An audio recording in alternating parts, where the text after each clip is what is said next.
ప్రార్థన చేసుకుందాం. ఉన్న పలంగా తలలు వంచి కళ్ళు మూసుకున్నట్లయితే ప్రార్థన చేసుకుందాం. ప్రేమ కలిగిన తండ్రి, విశేషమైన నీ కృపను బట్టి వందనాలు చెల్లిస్తూ ఉన్నాము. మంచి దేవుడవు, చాలిన దేవుడవు నాయనా. ఈ రాత్రికాల సమయంలో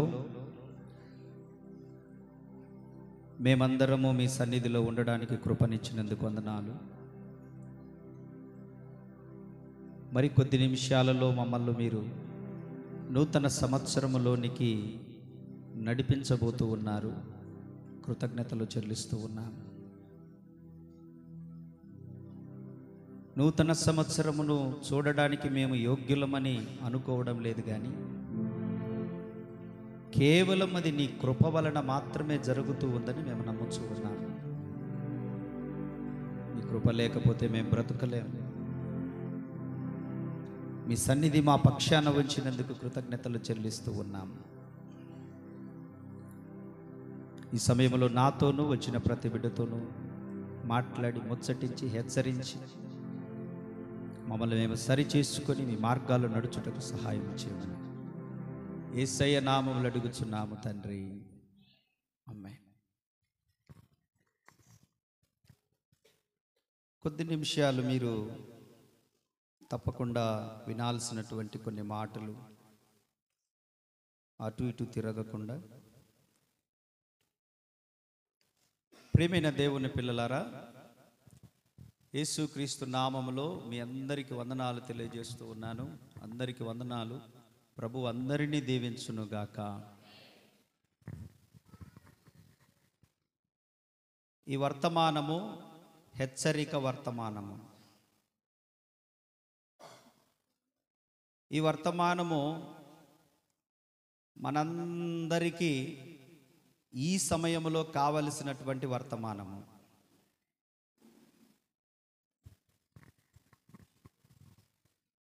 లూకా సువార్త 13వ అధ్యాయము 6వ వచనం, 7వ వచనం, 8వ, 9వ వచనాలు చదువుకుందాం. మరియు ఆయన వారితో ఈ ఉపమానము చెప్పెను. ఒక మనిషిని ద్రాక్ష తోటలో అంజూరపు చెట్టు ఒకటి నాటబడి ఉండెను. అతడు దాని పండ్లు వెదక వచ్చినప్పుడు ఏమీ దొరకలేదు. గనుక అతడు, ఇదిగో 3 ఏండ్ల నుండి నేను ఈ అంజూరపు చెట్టును పండ్లు వెదక వచ్చుచున్నాను, గాని ఏమీ దొరకలేదు. దీనిని నరికివేయుము. దీని వలన ఈ భూమియు ఏల వ్యర్థమైపోవలెనని ద్రాక్ష తోట మాలితో చెప్పాను. అయితే వాడు, అయ్యా, నేను దాన్ని చుట్టూ త్రవ్వి ఎరువు వేయుమట్టుకు ఈ సంవత్సరము కూడా ఉండనిమ్ము. అది ఫలించినా సరి, లేని ఎడల నరికించి వేయుమని అతనితో చెప్పాను. లూకా సువార్తలో 13వ అధ్యాయములో 6వ వచనములో నుండి చదువుకున్నాం.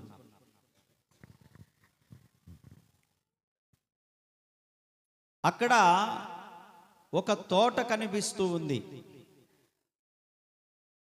అక్కడ ఒక తోట కనిపిస్తూ ఉంది.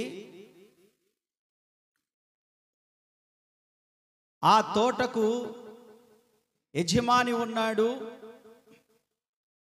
ఆ తోటను కాపలా కాసే కావలివాడు ఉన్నాడు. తోటమాలి అంటారు.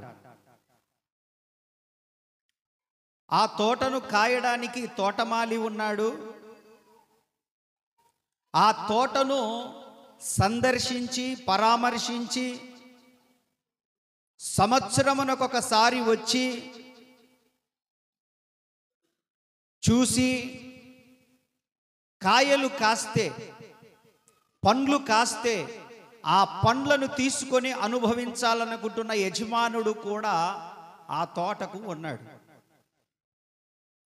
సంవత్సరమునకొక్కసారి మాత్రమే ఆ యజమానుడు ఆ తోటను దర్శిస్తా ఉన్నాడు.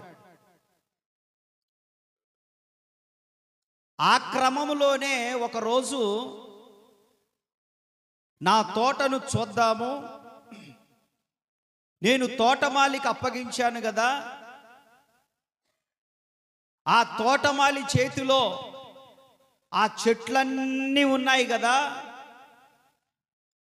ఆ తోటమాలి వాటిని త్రొవ్వి వాటికి ఎరువేస్తాడు, వాటికి అనుదినము తగినంత నీళ్లు పోస్తాడు, ఎంత సూర్యరశ్మి అవసరమో దానికి మేరానే వాటిని జాగ్రత్తగా చూసుకుంటాడు.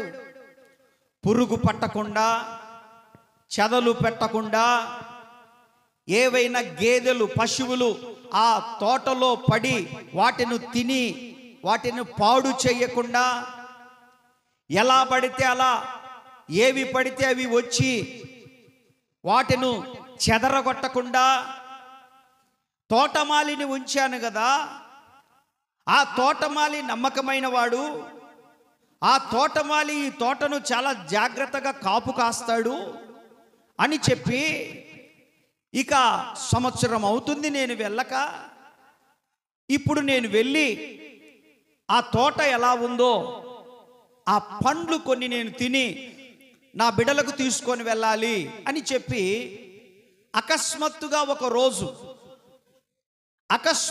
ఒక రోజు ఆ తోట యజమానుడు ఆ తోట దగ్గరకు వచ్చాడట. వచ్చినప్పుడు ఆయన వచ్చిన సంగతి ఈ తోటమాలి గమనించి, అయ్యా నమస్కారం అయ్యా, వందనాలయ్యా, రండి లోపలికి రండి అని చెప్పి చాలా ఘనంగా ఆ యజమానుణ్ణి ఈ తోటమాలి లోపలికి ఆహ్వానించాడు. పొలంలోనికి చక్కగా వచ్చాడు. అబ్బాయ్ నిన్నే బాయ్, సంవత్సరం అయింది నేను రాక, మరి చెట్లన్నీ బాగానే ఉన్నాయా? అయ్యా బాగానే ఉన్నాయ్యా. ఏమన్నా కాపు కాస్తున్నాయా? కాపు కాస్తున్నాయి. ఏమన్నా పండ్లు వచ్చాయా? వచ్చాయ్యా, నువ్వే లోపలికి వచ్చి చూడు ఒకసారి, ఎంత చక్కగా ఫలిస్తున్నాయో, ఎంత కలర్గా ఉన్నాయో, ఎంత మందంగా, ఎంత తూకంగా ఉన్నాయో, ఎంత రుచిగా కూడా ఉన్నాయో, ఒకసారి రాయి ఆ తోటలోనికి అని చెప్పి ఈ తోటమాలి తన యజమానుని లోపలికి తీసుకొని వచ్చాడు. ఆ వచ్చిన క్రమంలో ఒక చెట్టును చూశాడు. పర్వాలేదు, దీని ఆకులు బాగున్నాయి, దీని కండ కూడా బాగా ఉంది, బాగా దీనికి పిందెలు బాగానే ఉన్నాయి, కొన్నిటి కాయలు ఉన్నాయి, పర్వాలేదు, ఈ చెట్టు బాగానే ఉంది. ఈ చెట్టు కూడా పర్వాలేదు, బాగానే ఉంది, ఈ చెట్టుకు కూడా బాగానే పాదులు తవ్వబడినాయి, నీళ్లు పెట్టబడినాయి, ఇది కూడా కొంచెం ఎత్తు బాగానే పెరిగింది, అబ్బో రంగు కూడా బాగా తేలింది, ఇది బాగానే ఫలాలు ఉన్నాయి అని చెప్పి చూస్తున్న క్రమంలో ఆయన అలాగ చూస్తూ ఇంకొక చెట్టు దగ్గరికి వచ్చినప్పుడు అక్కడ అంజూరపు చెట్టు ఉందట. ద్రాక్ష తోటలో అంజూరపు చెట్టు ఒకటి ఉందట. ఆ అంజూరపు చెట్టు దగ్గరికి వచ్చినప్పుడు దాని కూడా ఆ ఆకులట తడిమి చూశాడు. ఆ ఆకులట తడిమి వాటిని పక్కకు జరుపుతూ, దీనికి ఏమైనా పండ్లు కాసాయా, దీనికి కనీసం పిందెలన్నా పెట్టాయా, లేకపోతే ఇది ఏమైనా చెట్టు ఏమైనా కండ పెట్టిందా, ఏమైనా ఇది బాగుందా అని చూస్తే ఆ చెట్టు అంజూరపు చెట్టు ఎలా ఉందంట. అంజూరపు చెట్టు, ఈ అంజూరపు చెట్టు పండ్లు వెనక వచ్చుచున్నాను కానీ ఏమి కూడా ఆ అంజూరపు చెట్టుకు పండ్లు కాయలేదంట, సరైన ఆకులు లేవంట. అంతంత మాత్రమే అది ఆయనకు కనపడిందంట యజమానుడికి. ఆలకించాలి బహు శ్రద్ధగా బిడ్లారా, చాలా శ్రద్ధగా ఆలకించాలి మీరు. సంవత్సరమునకొకసారి యజమానుడు తన తోటను చూడడానికి వస్తున్నాడు. సంవత్సరమునకొకసారి యజమానుడు పండ్లు వెదకవచ్చుచున్నాడు. సంవత్సరమునకొకసారి యజమానుడు తన తోటను దర్శించడానికి వస్తున్నాడు. వచ్చినప్పుడు కొన్ని బాగానే కనపడ్డాయి, కొన్ని పిందెలు కనపడ్డాయి, కొన్ని పూత కనపడ్డాయి, కొన్ని కాయలు కనపడ్డాయి, కొన్ని బాగానే రంగు తేలాయి, కొన్ని బాగానే కండపెట్టాయి. కానీ అదే క్రమంలో అదే తోటలో ఒక చెట్టు ఉందట. ఆ చెట్టు కాయలు లేవట, పిందెలు లేవట, ఆకులు సరిగా లేవట, దాని బ్రతుకే బాగలేదట. యజమానుడు చూశాడు, అబ్బాయ్ రాయ్ రా, దగ్గరికి రా. హింటయ్య గారు ఏంటి ఏమైంది అని అంటే, నేను 3 ఏండ్ల నుంచి ఈ పండ్లు వెతకవచ్చుచున్నాను. ఎన్ని సంవత్సరాల నుండి? 3 ఏండ్ల నుండి నేను ఈ పండ్లు వెతకవచ్చుచున్నాను. అయితే 3 ఏండ్లలో ఒక్కసారి కూడా ఈ చెట్టు పండ్లు కాయలేదు, ఈ చెట్టు కనీసం పిందెలు పెట్టలేదు, కనీసం ఈ చెట్టు ఎంత మాత్రము కూడా నన్ను సంతోషపెట్టలేదు, నన్ను ఎంత మాత్రం ఆనందపరచలేదు. కనుక ఈ చెట్టు ఈ నేలలో, సత్తువ కలిగిన ఈ భూమిలో, కంచె కలిగిన ఈ తోటలో, తోట మాలి ఉన్న ఈ తోటలో ఈ చెట్టు ఎలా ఉండవలెను, ఈ భూమి ఈ చెట్టు కొరకు ఎలా వ్యర్థమైపోవలను, ఈ చెట్టును నరికేస్తే ఇంకొక చెట్టును నేను తీసుకొస్తాను, అది బాగా ఫలిస్తుంది. హల్లెలూయా, హల్లెలూయా, హల్లెలూయా అని చెప్పి ఆయన ఇక కోప్పడిపోతున్నాడు. ఏమైపోతున్నాడు? కోపం వచ్చేసింది ఆయనకి, కోపం వచ్చేసింది. ఎన్ని సంవత్సరాలు చూడాలి నేను? పోయిన సంవత్సరం వచ్చాను, సరేలే. ఈ సంవత్సరం వచ్చాను, సరేలే. అంతకుముందు సంవత్సరం వచ్చాను, సరేలే అంటున్నాడు. యజమానుడు ఏమంటున్నాడు తెలుసా? దీనిని నరికివేయి. ఏమంటున్నాడు? 7వ వచనంలో ఏమంటున్నాడు? దీనిని నరికివేయి. ఎలా? దీని వలన ఈ భూమి ఎలా వ్యర్థమైపోవలను అని ద్రాక్ష తోటమాలితో చెప్పాడు. వెంటనే వాడు ఆయన పాదముల మీద పడ్డాడు. పడి ఆ తోటమాలంటున్నాడు యజమానుడితోటి, అయ్యా, నేను దాని చుట్టూ త్రవ్వి ఎరువు వేయు మట్టుకు ఈ సంవత్సరము కూడా ఈ సంవత్సరము కూడా ఎవరు బతిమలాడుతున్నారు? తోటమాలి యజమానుడితో బతిమలాడుతా ఉన్నాడు. తోటమాలి యజమానుడితో బతిమలాడుతున్నాడు. ఏమని బతిమలాడుతున్నాడంటే, అయ్యా దీనిని నరికివేయొద్దు, దీనిని పాడు చేయొద్దు, దీన్ని తీసివేయొద్దు తోటలో నుంచి. ఈ ఒక్క సంవత్సరం అవకాశమే అయ్యా, ఈ ఒక్క సంవత్సరం అయ్యా, ఈ ఒక్క సంవత్సరం కూడా నేను నీరు పెడతాను, ఎరువు వేస్తాను, పురుగుల మందు దానికి చల్లుతాను, దాని గురించి ఒక ప్రత్యేకమైన శ్రద్ధ తీసుకుంటాను, దాని గురించే ఎక్కువ సమయాన్ని నేను గడుపుతాను, ఈ ఒక్క సంవత్సరము అవకాశం ఇవ్వయ్యా అని చెప్పి బతిమిలాడుకున్నాడట. దేవునికి స్తోత్రం. బతిమిలాడుకుంటే అప్పుడు యజమానుడు అంటున్నాడు, అప్పుడు ఆ తోటమాల అంటున్నాడు, అది ఫలించినా సరే ఈ సంవత్సరము మటుకు కూడా ఉండనిమ్ము అన్నాడా? ఈ సంవత్సరము కూడా ఉండనిమ్ము, ఈ సంవత్సరం కూడా. అది ఫలించినా, 9వ వచనము, అది ఫలించినా సరి, లేని ఎడల నరికించి వేయుమని అతనితో చెప్పెను. దేవునికి స్తోత్రం.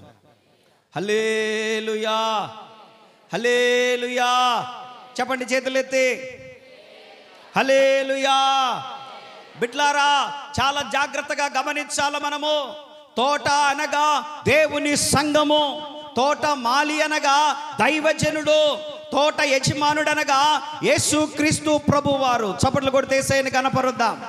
తోట మాలి అనగా దైవజనుడు, తోట యజమానుడు యేసుక్రీస్తు ప్రభువారు. తోట అనగా జీవము కలిగినటువంటి దేవుని సంఘము. ఆమేన్, హల్లెలూయా. ఈ రాత్రి నేను ఒక విషయాన్ని సూటిగా మీకు నేను ప్రకటన చేస్తున్నాను.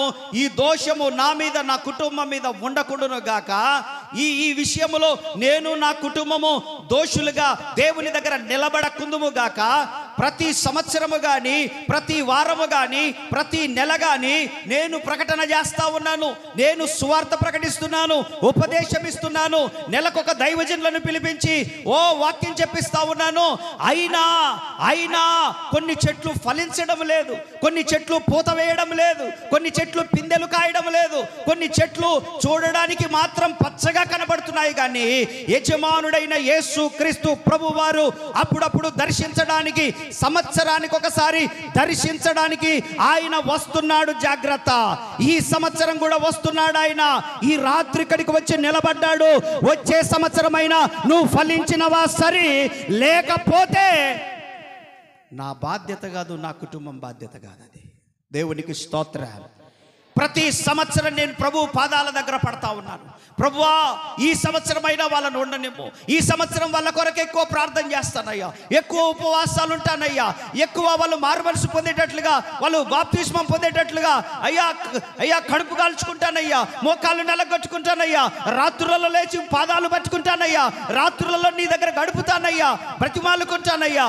తోటలో ఒక్కరిని కూడా ప్రభువా నరికివేయొద్దు, ఒక్కరిని కూడా తీసివేయొద్దయ్యా, ఒక్కరిని కూడా త్రోసివేయొద్దయ్యా, ఒక్కరిని కూడా తృణీకరించొద్దయ్యా, ఒక్కరిని కూడా నరికి అగ్నిలో పారవేయొద్దయ్యా అని చెప్పి అనుదినము తోట మాలి అయినటువంటి దైవజనుడు ప్రతి సంవత్సరం ప్రార్థన చేస్తూనే ఉన్నాడు. దేవునికి స్తోత్రం. హల్లెలూయా, హల్లెలూయా. కానీ దేవుడు అంటున్నాడు, ఈరోజు ఇంకా మారు మనసు పొందని వారి గురించి. Yes, I'm telling very serious right now. ఇంకా మారు మనసు పొందని వారి గురించి, ఇంకా అవకాశం ఉన్న బాప్తిస్మం పొందని వారి గురించి, ఇంకా దేవుడు మాట్లాడుతున్న పెడచెవిన పెడుతున్న వారి గురించి, దేవుని మాటను అశ్రద్ధ చేస్తున్న వారి గురించి, నిర్లక్ష్యం చేస్తున్న వారి గురించి, తృణీకరించబడుతున్న వారి గురించి. ఇదంతా మామూలేలే, ఇది ప్రతి సంవత్సరం చెప్పేదేలే, ప్రతి వారం వింటున్నయేలే, యూట్యూబ్లో కూడా మేము వింటున్నాము, ఫేస్బుక్లలో చూస్తూ ఉన్నాము, అన్నిట్లలో చూస్తూ ఉన్నాం. పెద్ద పెద్ద దైవజనులే చెప్పారు, అయినా మేము మారలేదు. ఇవన్నీ సర్వసాధారణమే అనుకుంటున్నావేమో. ఈ రాత్రి నేను చెప్తా ఉన్నాను, దేవుని సేవకునిగా, నాకు మందితో పని లేదు, సంఖ్యతో పని లేదు. దేవుడు అంటున్నాడు, ఈ నేల ఏల వ్యర్థమైపోవలను, అటువంటి వారిని నేను తీసివేసి ఘనమైన వారిని సంఘములోనికి నడిపించబోతున్నాను. నేను ఆల్రెడీ తీసిపడేశాడు అటువంటి వారిని. ఆమేన్, హల్లెలూయా, హల్లెలూయా.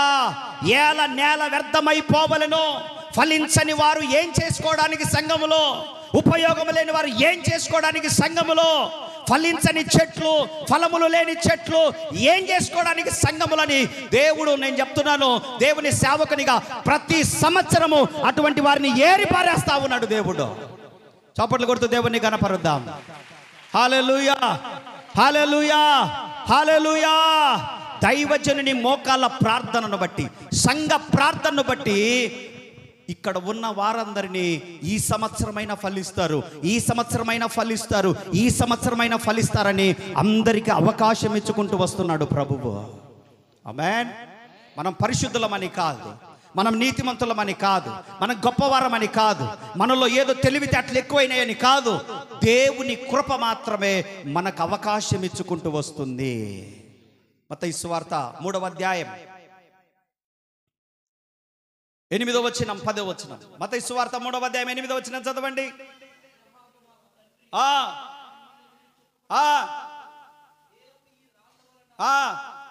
అసలు మాట చదువు. మారు మనస్సుకు, చదువయ్యా, కనపడలేదు అది. మారు మనస్సు నిమిత్తము, మారు మనస్సు నిమిత్తము, అదొకటి చూసుకొని అక్కడి నుంచి 10వ వచనంలోనికి రండి. ఇప్పుడే చదవండి బిడ్డలారా, ఇప్పుడే గొడ్డలి చెట్టు వేరున ఉంచబడి ఉన్నది గనుక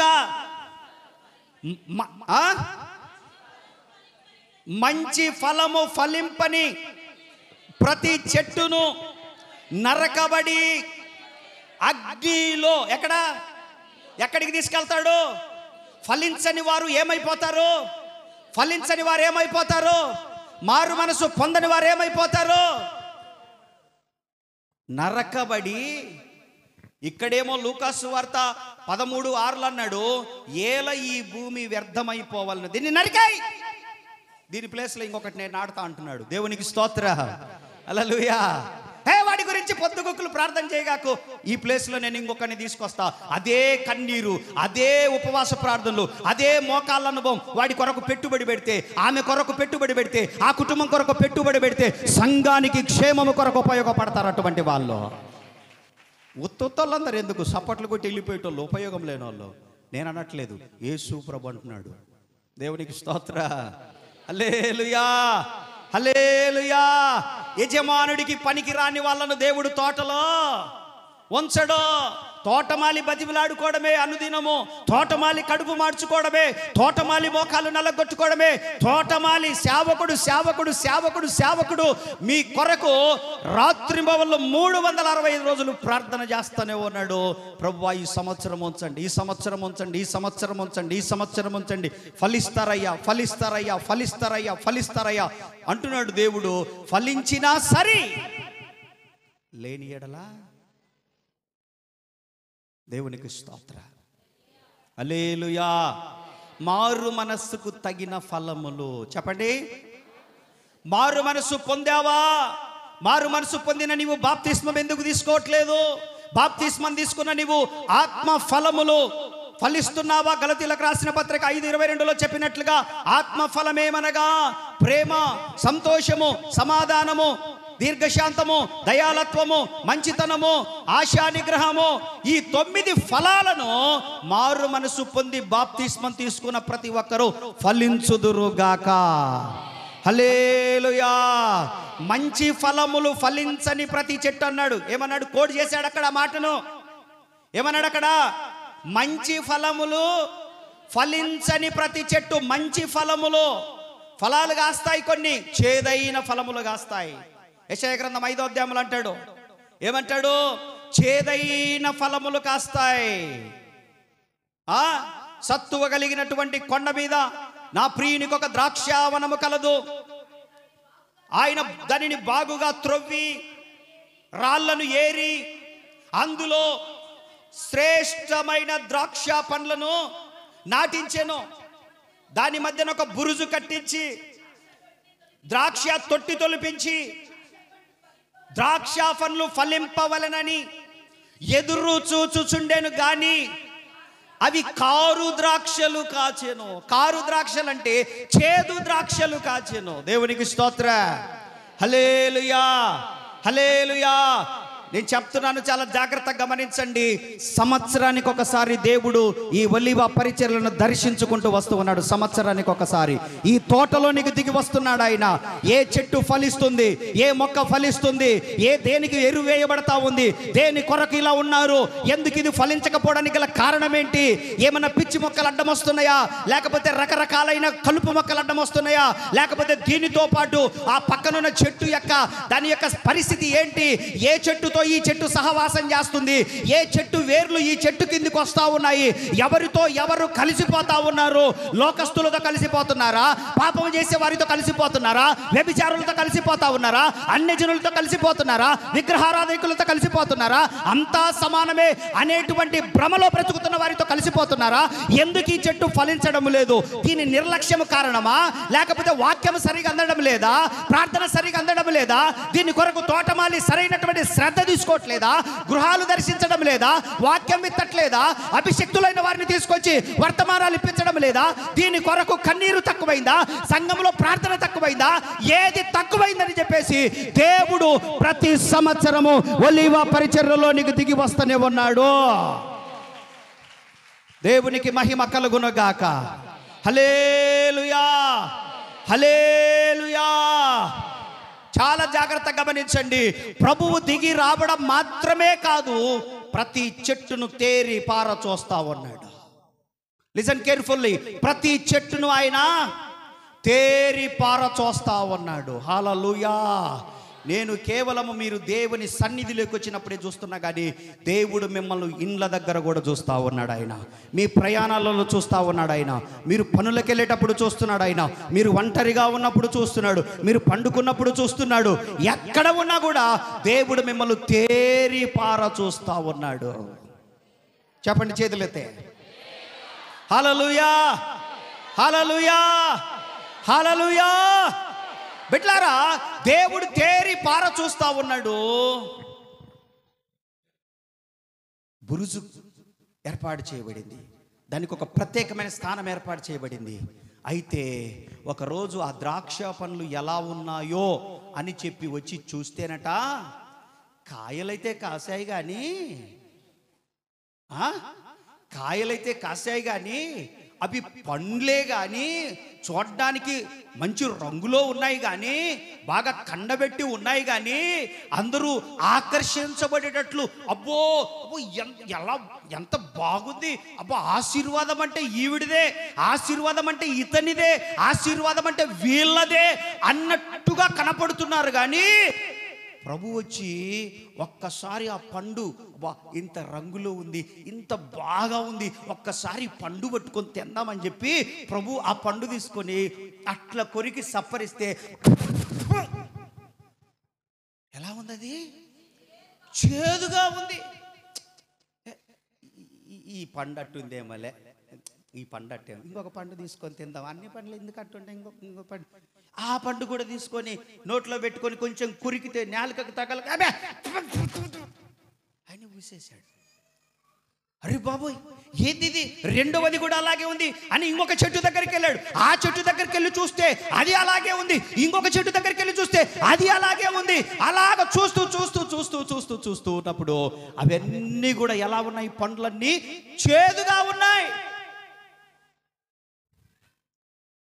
ఒకటే ఒక మాట అన్నాడు తోటమాలితో, తోటమాలి, ఈ చెట్లు నువ్వు బురుజు కట్టించావు, పశువులు ఏ లోపలికి రాకుండా, మంచిదే, సత్తువ కలిగిన నేలే ఇది, ఏ పంట వేసినా కూడా చాలా చక్కగా పండే నేలే, నువ్వు కూడా బాగానే నీళ్లు పెట్టావు, నువ్వు కూడా ఎరువేసావు, నువ్వు శ్రద్ధ తీసుకున్నావు, నీదేం తప్పులేదు. కానీ వీటి బుద్ధి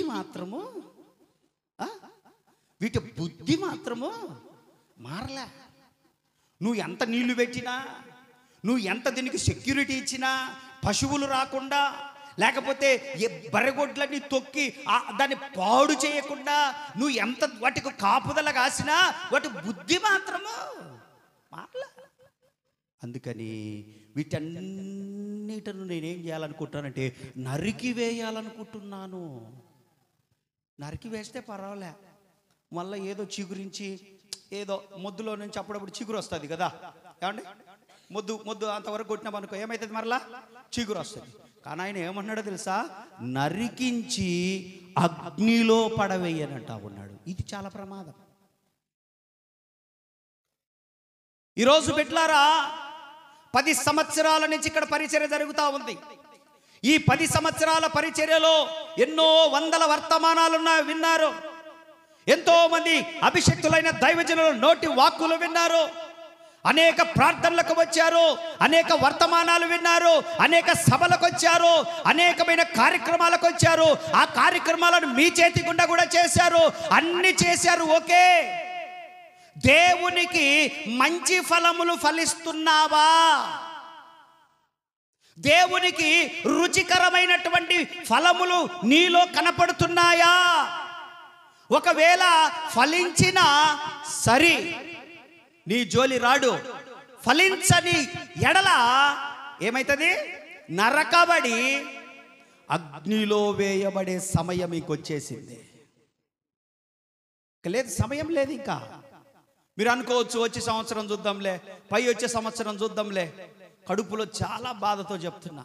కొంతమందికి నేను చెప్పాను, బాప్తిస్మాలు ఇస్తున్నాను మొన్న, రాండక్క, తమ్ముడు రాండి, బాప్తిస్మం తీసుకోండి, మీరంతా విగ్రహారాధన నుంచి రక్షించబడ్డారు కదా, బాప్తిస్మం తీసుకోండి. ఎంత నమ్మకంగా దశమ భాగాలు ఇస్తారు మీరు, పరిచర్యకు సహకరిస్తారు, సభలంటే సహకరిస్తారు, ఎంత చక్కగా ప్రతి వారం కుటుంబంతో వస్తారు. బాప్తిస్మం తీసుకోండి, బాప్తిస్మం తీసుకోండి అని అంటే, చర్చికి అయితే వస్తాం, కానుకలైతే ఇస్తాం, ఇవన్నీ చేస్తాం, కానీ బాప్తిస్మం తీసుకోము అని నాతో అనలేదు. కానీ వాళ్ళు అలా ప్రవర్తించినప్పుడు నేను కొంచెం బాధలోనే ఉన్నాను. నేను సాయంత్రం దాకా అసలు వాళ్ళకు చెప్పినంతసేపు మిగతా వాళ్ళకి నేను చెప్పలేదు. అసలు దేవుని మహాకృపను బట్టి నిన్న 7 మంది ప్రభు రాజ్యంలోనికి చేర్చబడ్డారు. నిన్న 7 మంది దేవుని సింహాసనం దగ్గర పేరు సంపాదించుకున్నారు. దేవుని రక్షణలోనికి నిన్న 7 మంది వచ్చారు. బిడ్డలు చప్పట్లు కొడితే యేసయ్యని గణపరచండి. సత్తువ కలిగినటువంటి తోట, కంచె కలిగినటువంటి సంఘం ఇది. దేవుని తోటలోనికి వస్తా ఉన్నాము. జాగ్రత్త. వచ్చే సంవత్సరం నీకు సమయం ఉందనుకుంటున్నావేమో. రేపు నీది కాదు. రేపేమి జరుగుతుందో ఎవడికి తెలియదు. ఈ రోజు మనం ఉండడమే దేవుడిచ్చిన కృప. యోబు గ్రంథం 8:8 అంటాడు, మనము నిన్నటి వారమే. ఈ రోజు వారం కాదు, మనము నిన్నటి వారము. చదువమాట, మనము నిన్నటి వారమే. ఏమి స్తోత్రం చెప్పండి. మనం ఎవరి వారము? ఎప్పటి వారము? నిన్నటి వారం. మనము ఈరోజు బ్రతికి ఉండడం కేవలం ఆయన కృప. హల్లెలూయా. కాబట్టి బిడ్డలారా, ఫలించడానికి ప్రయత్నం చేయండి. దేవుడు అంటున్నాడు, ఏయ్ బాయ్ అటు తప్పుగా నువ్వు వచ్చిన ప్రతిసారి ప్రభువా ఈ ఒక్క రోజు, ఈ ఒక్క సంవత్సరం, ఈ ఒక్క నెల, ఈ ఒక్క సంవత్సరం అంటే అటు తప్పుగా. వచ్చిన ప్రతి సంవత్సరం కూడా అడ్డు తప్పుగా. వాళ్ళ సంగతి ఏందో తేల్చేస్తా. ఎందుకు నరికేస్తాను అక్కడి నుంచి. ఈ స్థలం ఎందుకు వ్యర్థమైపోవాలి? ఇది పరిశుద్ధ స్థలము, పనికొచ్చే స్థలము. ఇంకా ఆ స్థలంలో వీళ్ళు వెళ్ళిపోతే వేరే వాళ్ళని తీసుకొచ్చి నా మహిమను ఇంకా ప్రజ్వలింపజేసుకుంటా, ఇంకా నేను వెలిగించుకుంటా, ఈ సంఘాన్ని అభివృద్ధి చేస్తా, మందిరాన్ని కుడు ఎడపలను 4 సరిహద్దులను విశాలపరుచుకుంటాను నేను. ఆమేన్, ఆమేన్. విశాలపరుచుకుంటాను నేను మందిరాన్ని. ఇక్కడ నా మహిమ ఉంది, షకీనా మేఘం ఉంది. సీనాయి పర్వతం మీదకి దిగి వచ్చినటువంటి మహిమా మేఘము ఈ ఒలీవ పరిచర్యల మీదకి కూడా దిగి వస్తా ఉంది ప్రతిసారి కూడా. హల్లెలూయా, హల్లెలూయా, హల్లెలూయా, హల్లెలూయా. అందుకే దేవుని వాక్యం అంటుంది, ఫలించినా సరే లేని ఎడల దేవుడు అంటున్నాడు, నేను దాన్ని నరికి అగ్నిలో పడవేస్తాను. బిడ్డలారా, ప్రతిసారి ప్రభు పాదాలు పట్టుకుంటున్నాను మీ గురించి. ప్రతిసారి కన్నీళ్లు గారుస్తూ ఉన్నాను. నాకు అనారోగ్యం వచ్చినప్పుడు కూడా నేను ఏడవలేదు, నా భార్య బిడ్డలు ఏడిచారు. కానీ నాకు అనారోగ్యం వచ్చినప్పుడు కూడా నేను ఇంత చింతపడలేదు. కానీ మీలో అందరినీ ప్రభు సింహాసనం దగ్గర చూడాలని ఒక కోరిక మిగిలిపోయింది నాకు. మిమ్మల్ని అందరినీ కూడా ప్రభు సింహాసనం దగ్గర చూడాలి నేను. మీలో ఎవ్వరూ నరకబడి అగ్నిలో పారవేయబడకూడదు. ఈ సంవత్సరం దేవుడు మీకు అవకాశం ఇచ్చాడు. మారు మనసు పొందండి, బాప్తిస్మం పొందండి, పశ్చాత్తాపడండి, పాపాలను ఒప్పుకోనండి. ఇదే జీవితంతో కొత్త సంవత్సరంలోనికి రావద్దు. దయచేసి ఒప్పుకోండి, క్షమాపణ అడగండి ప్రభువును. ప్రభువా, అవును ప్రభువా, ఎన్నిసార్లు మా దైవజనుడు నాకు చెప్పాడు, ఎన్నిసార్లు సంఘంలో ప్రార్థించారు నా కొరకు. అయ్యా, ఈరోజు నేను మారు మనసు పొందుతానయ్యా, నా తప్పులను క్షమించు, నా పాపములను క్షమించు ప్రభా అని మనం అడగగలిగితే నూతన సంవత్సరం నిన్ను దీవించడానికి ఎదురు చూస్తూ ఉంది. నూతన సంవత్సరం నీకు ఆశీర్వాదాన్ని ఇవ్వడానికి ఎదురు చూస్తూ ఉంది. ఒక నూతనమైన వ్యక్తిగా అడుగు పెడతావో, అదే పాత రోత గబ్బు జీవితంతో అడుగు పెడతావో, అది నీకే. ఎందుకో తెలుసా? దేవుడు అంటున్నాడు, ఈ నేల వ్యర్థమైపోవాలని, ఈ భూమి ఏల వ్యర్థమైపోవాలను పక్కకు తప్పుగా నేను దాన్ని నరికి అగ్నిలో పడవేస్తాను. ఆ ప్లేస్లో ఇంకొక చెట్టును నాటుతాను. ఈ తోటకు ఉపయోగపడుతుంది ఆ చెట్టు. ఆ చెట్టు నువ్వే ఎందుకు అవ్వకూడదు? ఉపయోగపడే చెట్టు. ఆ మారు మనసు పొందే చెట్టు నువ్వే ఎందుకు అవ్వకూడదు? ఆ ఫలములు కాసే చెట్టు నువ్వే ఎందుకు అవ్వకూడదు? ఆ పరిశుద్ధమైన చెట్టు నువ్వే ఎందుకు అవ్వకూడదు? దేవుడి మాటలు దీవించును గాక. అందరం లేచి నిలబడదాం.